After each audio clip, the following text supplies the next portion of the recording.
नमस्कार बच्चों, जय श्री कृष्णा। स्वागत है आपका 12th होम साइंस की क्लास में। तो बच्चों, हम 10th लेसन पढ़ रहे थे आहार आयोजन की प्रक्रिया। बच्चों, कल हमने इस लेसन के अंदर आहार आयोजन क्या है, आहार आयोजन को प्रभावित करने वाले कारक, आहार आयोजन किस प्रकार से करेंगे, इसके बारे में हमने अध्ययन किया था और संदर्भ इकाई के बारे में भी हमने अध्ययन किया था। आज बच्चों, हम एक किशोरी के लिए संतुलित आहार की योजना किस प्रकार से बनाएंगे, इसके बारे में। अब देखिए, यहाँ पर दूध 1 गिलास लिया है, तो 1 गिलास दूध के अंदर इकाई संख्या 2 हो गई है ना। 100 ग्राम में हमने 1 कप माना था, तो यहाँ पर 1 गिलास हो गया तो 2 इकाई हो गई यहाँ पर। ठीक है, तो इस तरीके से हम जो है इस टेबल को पूरा देख करके और समझने का प्रयास करेंगे। ठीक इसी प्रकार से आगे चलो। स्कूल के टिफ़िन में हमने 10 से 11 बजे बच्चा स्कूल में टिफ़िन लेके जा रहा है, वहीं पर वो लंच करेगा। तो इसके अंदर हमने पोहा डाल सकते हैं, उपमा डाल सकते हैं, दलिया डाल सकते हैं, इडली या ढोकला कुछ भी डाल सकते हैं उसके साथ में। तो कम से कम हमने 1.5 प्लेट डाला है। तो 1.5 प्लेट डाला है तो इसके अंदर अनाज का भी हो सकता है, बेसन का भी हो सकता है। तो कम से कम यहाँ पर इकाई कितनी हो गई, इकाई संख्या 1.5 हो गई इसकी। इडली या ढोकला डाला है तो इसके अंदर देखो तेल भी यूज़ हुआ है, इसके अंदर कुछ हमने प्याज टमाटर वगैरह भी काट कर डाला होगा, है ना, या फिर मूंगफली का चौक भी लगाया होगा, है ना। तो इसको भी हमने इकाई संख्या दी है, हाफ इकाई इसकी मानी है ना। तो इस प्रकार से हम जो है इस टेबल को पूरा समझने का प्रयास करेंगे और बहुत ही ईजी है, आपको आसानी से ये समझ आ जाएगी और फिर आहार योजना आप करना सीखेंगे।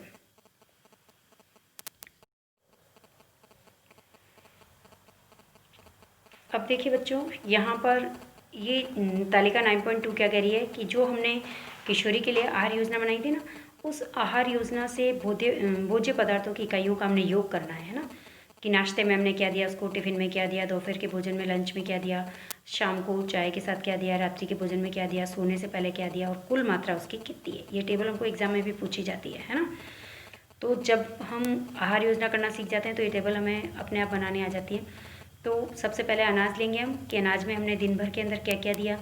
तो सबसे पहले नाश्ते के अंदर लेंगे तो टिफ़िन में हमने 1.5 इकाई लिया, दोपहर के भोजन में हमने 3 इकाई ली, शाम के चाय में 1 इकाई अनाज लिया और रात्रि के भोजन में 4 इकाई लिया, सोने से पहले हमने नहीं लिया। टोटल हमको कितनी 10.5 इकाई जो है हमने ली, जबकि हमने कहा था वहाँ पर कि एक किशोरी के लिए जो है वो 11 चपाती दिन भर के अंदर जो है उसको 11 रोटी के बराबर हमको अनाज देना है। तो यहाँ पर 10.5 हो गया, तो 10.5 11 जो है अप्रॉक्सीमेट इतना जो है डिफरेंस चल जाता है ना। 10.5 हो सकता है, 11 हो सकता है, 11.5 हो सकता है, चल सकता है। ज़्यादा कम नहीं होना चाहिए, ज़्यादा नहीं होना चाहिए। समझ में आया। अब उसके बाद दाल की बात करें तो दाल नाश्ते में हमने नहीं दी थी उनको। टिफ़िन के अंदर हमने जो है ढोकले जिसमें दिए थे उसके अंदर बेसन दिया था, तो बेसन के अंदर दाल चली गई उसमें, तो आधी इकाई उसमें ली हमने। दोपहर के भोजन के अंदर 1 इकाई 1 कटोरी दाल उसे दी, शाम की चाय के साथ नहीं दिया। रात्रि के भोजन में हमने 1 कटोरी दाल उसे दी 1 इकाई। तो टोटल कितनी हो गई 1 2 2.5। तो कम से कम जो है 2.5 इकाई जो है वो उसको कुल जो है कितनी मात्रा उसको दी गई, 2.5 इकाई मात्रा जो है इसको दाल की दी गई, है ना। तो इस प्रकार से हम जो है पूरी टेबल को समझने का प्रयास करेंगे और कुल योग करने का प्रयास करेंगे। बहुत ही ईजी है, आपको समझ में आ जाएगा। और अब चलते हैं बच्चों आगे। अब देखो बच्चों, ये जो हमने तालिकाएं पढ़ी अभी, किशोरी के लिए हमने दिन भर की आहार योजना बनाई, फिर हमने उसका कुल योग निकाला। इस तालिका से हमने क्या देखा, देखो हमने एक किशोरी के संतुलित आहार के लिए आवश्यक भोज्य पदार्थों की कुल मात्रा को इकाई संख्या के आधार पर पूरे दिन के विभिन्न आहारों में वितरित किया। बिल्कुल सही है। और ये आहार योजना जो है 1 दिन के लिए नमूना मात्र था, सिर्फ 1 दिन का नमूना है ना। हम प्रतिदिन जो है उपभोग के लिए भोज्य पदार्थों तथा उनसे बनने वाले व्यंजनों के चयन में परिवर्तन ला सकते हैं। अपने हिसाब से अलग अलग व्यंजन उन्हीं पदार्थों के बना करके बच्चों को दे सकते हैं, लेकिन मात्रा का हमें ध्यान रखना है।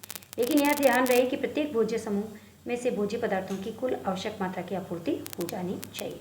मतलब जितनी उनकी आवश्यक मात्रा, उनको जितनी मात्रा की आवश्यकता है उतनी आपूर्ति हो जानी चाहिए, चाहे हम उसको किसी भी रूप में दें, है ना। अनाज खिलाना है हमको तो चाहे हम रोटी में दें, पराठे में दें, ब्रेड में दें, टोस्ट में दें, बिस्किट में दें, चाहे तो हम उसको ढोकले में दें, किसी भी तरीके से हम उसको दे सकते हैं, है ना। अब विभिन्न भोज्य पदार्थों के बारे में कक्षा 11 में विस्तार से हम पढ़ चुके हैं तथा उदाहरण के लिए अनाज भोज्य समूह में से जैसे गेहूँ है, चावल है, मक्का है, बाजरा है, दाल समूह में चना, मूंग, अरहर, उड़द, सोयाबीन आदि का सेवन भी हम कर सकते हैं। बिल्कुल सही है। अनाज के अंदर हमको ज़रूरी नहीं है कि गेहूँ से संबंधित ही दें। सर्दियों के अंदर जो है मक्का है, बाजरा है ना, इसकी रोटी खा सकते हैं, दे सकते हैं बच्चों को। उसके साथ साथ गर्मियों में ज्वार की रोटी दे सकते हैं, मिस्सी रोटी दे सकते हैं, बेसन वगैरह की बनी हुई, है ना। और दाल के लिए कोई ज़रूरी नहीं है कि एक ही प्रकार की दाल का हम यूज़ करें, सभी प्रकार की दालों का उपयोग बच्चों के लिए कर सकते हैं।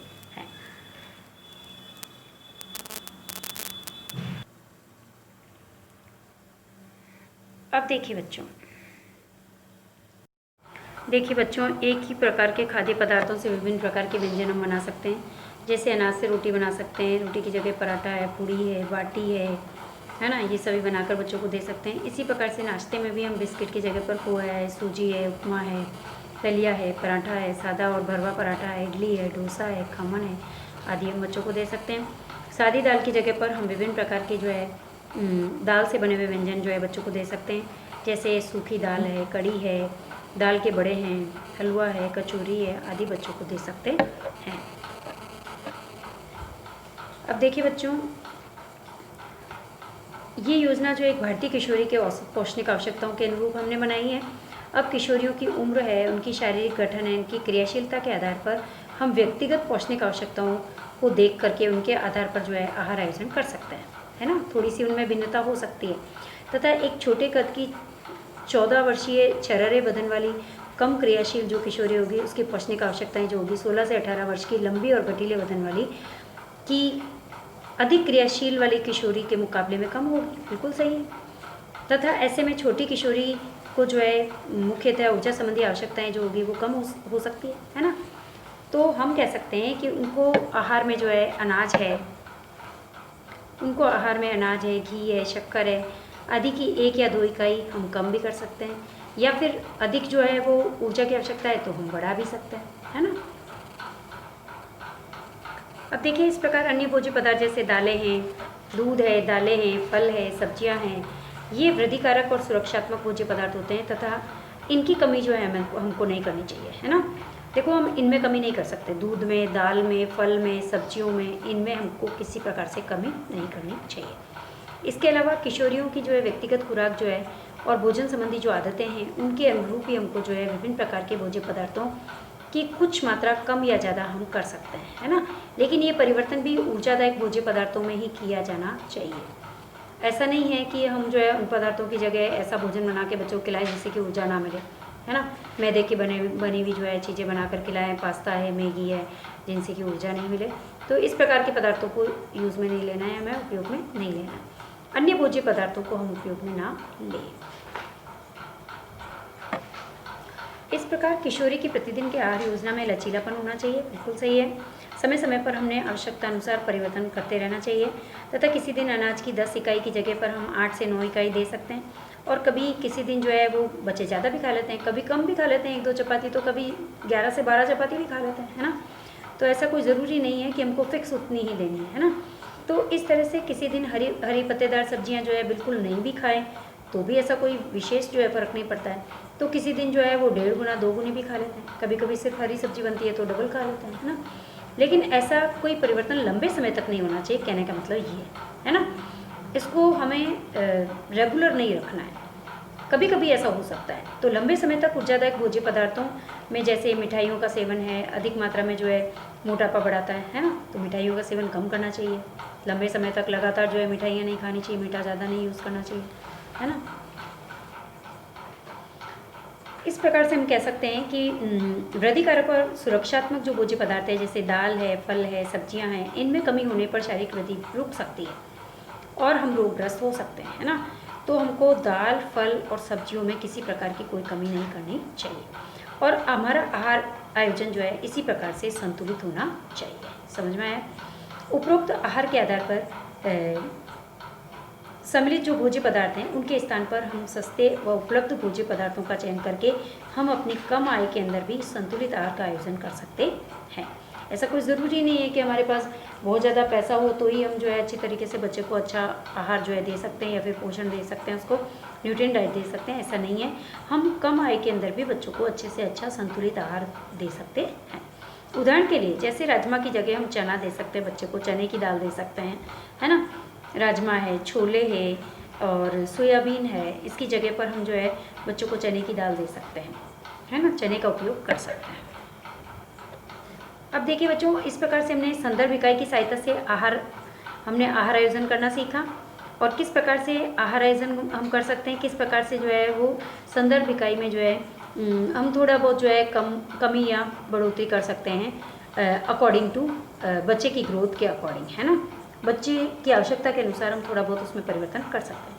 अब संदर्भ इकाई की सहायता से जब हम आहार आयोजन करते हैं तो उससे हमें क्या लाभ है, इसके बारे में हम पढ़ने जा रहे हैं। संदर्भ इकाई की सहायता से छात्र और छात्राएं नहीं अपितु एक कम पढ़ी लिखी गृहिणी भी जो है संतुलित आहार का आयोजन सरलता से कर सकती है। तो मैं तो यही कहना चाहूँगी कि सभी महिलाओं को जो है संदर्भ इकाई की को यूज़ करते हुए जो है अपने परिवार के लिए संतुलित आहार का आयोजन करना चाहिए। इस प्रकार हम कह सकते हैं कि आर्थिक स्थिति के अनुरूप भी आहार को जो है आसानी से संतुलित कर सकते हैं, है ना। और भोजन के समूह के अंतर्गत विभिन्न प्रकार के भोज्य पदार्थ सम्मिलित होते हैं। परिवार के सभी सदस्य जो होते हैं उनकी आयु है, लिंग है, अवस्था है, क्रियाशीलता है, इसके आधार पर पौष्टिक तत्वों की मांग के अनुसार जो है भोज्य पदार्थों का आसानी से चयन कर सकते हैं और आहार को हम संतुलित बना सकते हैं। कौन? महिलाएं, गृहिणियाँ, है ना।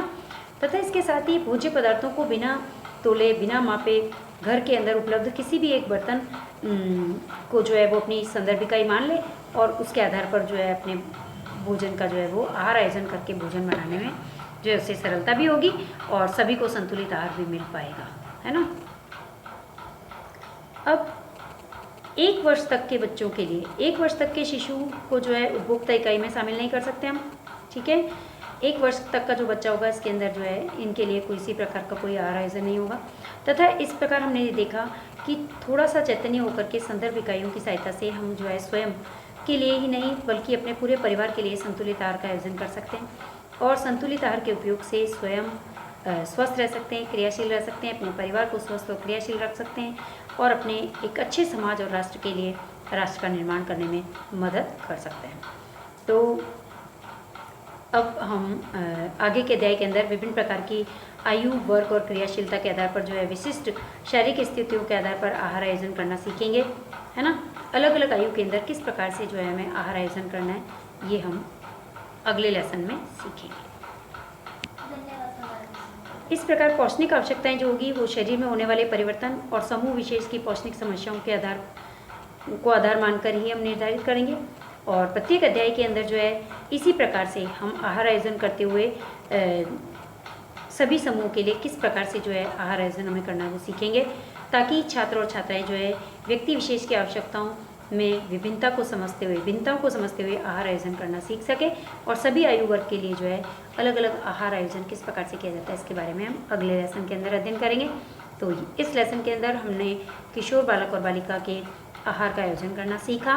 तो बच्चों ये आपके प्रैक्टिकल में भी है और प्रैक्टिकल में आपको जो है किशोर किशोरी के लिए पूरे दिन की फूड प्लानिंग क्या रहेगी, किस तरीके से आप उसको जो है सुबह का नाश्ता है, फिर लंच है, फिर ब्रंच है, फिर शाम की चाय है, फिर डिनर है ना, और फिर रात्रि का दूध है। इस प्रकार से किस तरीके से आप उसका आहार आयोजन करेंगे पूरे दिन का, इसके बारे में हमने इस लेसन के अंदर चर्चा की। आपको समझ में भी आया होगा। तो धन्यवाद बच्चों, जय श्री कृष्णा। ये लेसन हमारा यहीं पर कंप्लीट होता है।